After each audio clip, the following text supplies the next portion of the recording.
Okay, so I just want to quickly talk a bit about my website and why it might be useful for you.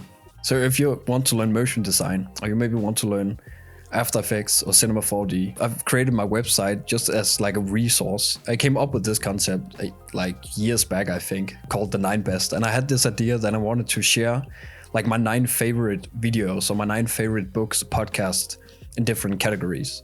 So right now, it's really main focus is motion design. But in the book section, I have business books, I have motion design books, and I have like more on a personal development books. And some of them I've read, most of them I've read, but some of them are like, if I've listened to a lot of the podcasts where the same book has been recommended, I would put it in there and, you know, it's on my to-do list to read it.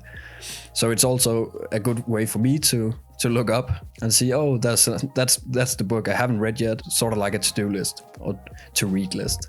In the Cinema 4D and in the After Effects, I have like collected tutorials and split into categories. So I hope that this website might have some sort of value for some of you. I really hope so.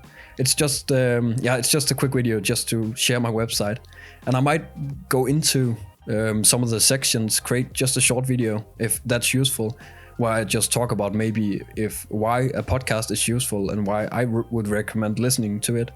And maybe do the same for books. And I've also thought about doing like sort of short tutorials on the different sections of Cinema 4D, for example. So if I have a category called soft bodies, I would just do like a small 1-minute video where I talk about what soft bodies is, if anyone is interested. So that might be useful. I have no idea. But that's just what I wanted to say. And bye-bye. Thanks for watching. This was a quick one. Bye-bye.